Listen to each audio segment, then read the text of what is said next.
A second impeachment of President Trump appears imminent as lawmakers on both sides of the aisle press him to step down as soon as possible.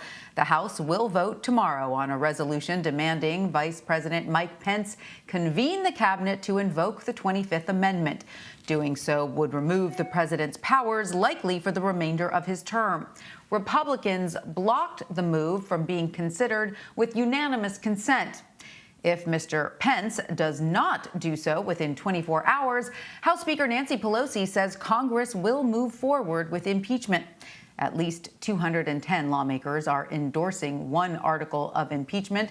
The charge, an incitement of insurrection. The article is likely to go to a vote as early as tomorrow. Speaker Pelosi grew emotional when talking to 60 Minutes' Leslie Stahl about the riots.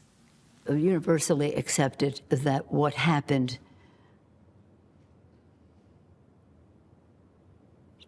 was a terrible, terrible violation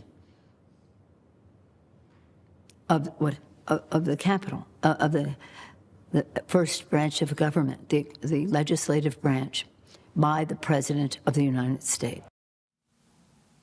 At least 6 people are dead following last week's act of domestic terrorism, among them a Capitol Police officer, 42-year-old Brian Sicknick. He was attacked by the rioters.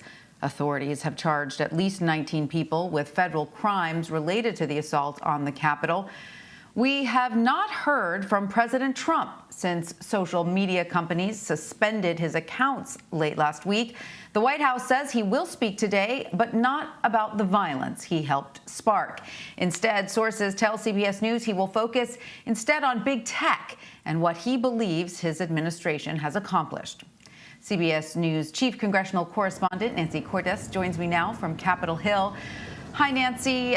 So House Majority Whip Jim Clyburn has suggested proceedings could wait until after the first 100 days of President-elect Biden's term.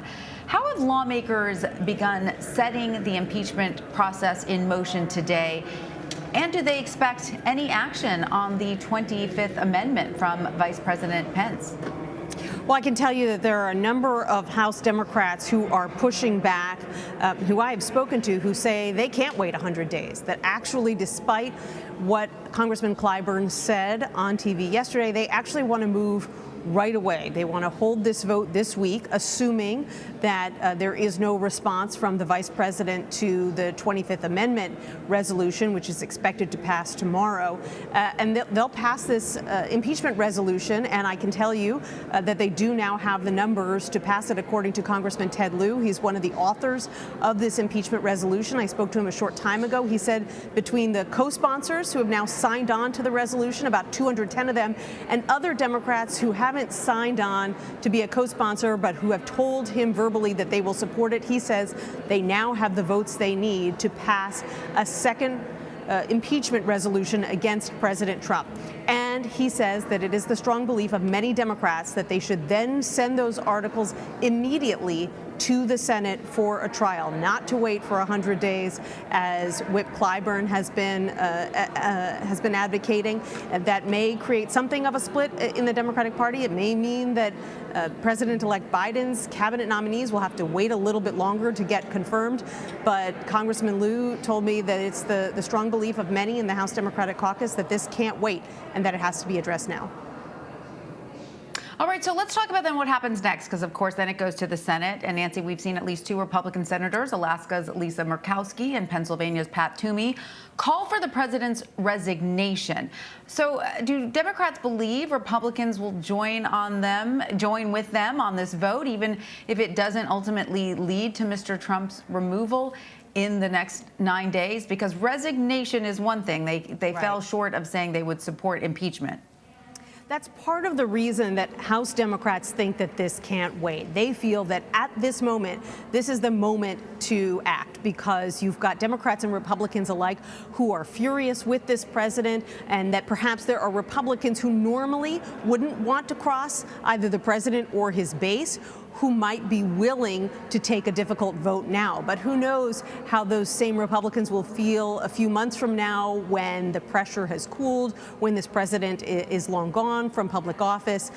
So that's why House Democrats think it is important to act. Yes, you would need if all 50 Democrats vote yes, you would need about 16 Republicans to vote yes as well, because don't forget, it takes 2/3 of the Senate to vote to remove a president, which, at the point that they took that vote, he probably would have already left office, but it would also mean he wouldn't be able to run again, which might be a powerful motivator for some Republican senators.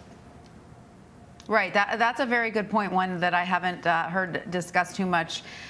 Is that some of these senators obviously have presidential ambitions themselves, and, perhaps removing Mr. Trump from the field would work to their advantage in that regard as well.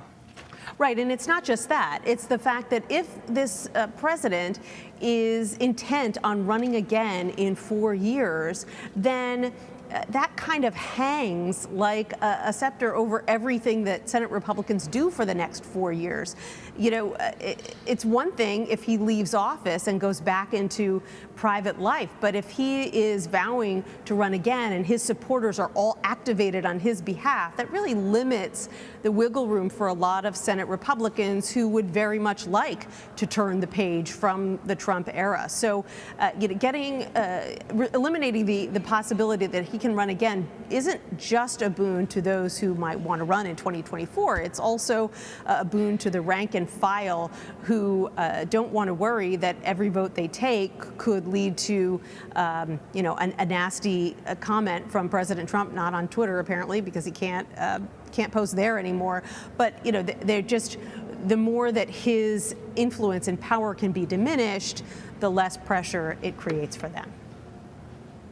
Right. And Nancy, we are now seeing fallout hit, wallets. We're seeing multiple major corporations distance themselves from Republicans who voted against certifying President-elect Biden's victory. Marriott, American Express, Citigroup are among them. So is the prospect of losing donors, losing cash, setting off alarm bells within the GOP? Yes, and I think at the end of the day, that is likely to be more powerful than even condemnation from some of their Democratic and even Republican colleagues. You need money to get reelected, and it sends a powerful signal to other donors when companies aren't willing to bankroll you. And what we're seeing right now, Tanya, is that the list is growing every day, and that is going to create a really interesting challenge for House Republicans this week. Starting tomorrow, first when they have to vote on this resolution demanding that Vice President Pence invoke the 25th Amendment, and then the next day on an impeachment resolution. These Republicans, many of whom voted to object to the election results just last week, are going to have to decide, do they want to anger voters in the Trump base, or do they want to anger big, important corporate donors? And the choice that they make, I think that, you're going to see a faction within the Republican Party who do vote to impose the 25th Amendment. It's going to be very interesting to see where these Republicans come down, and it helps to understand why there are some Republicans who are arguing so strenuously against taking this vote in the first place, because they know what a difficult vote it's going to be. All right. Well, Nancy Cortez, thank you so much. You're welcome.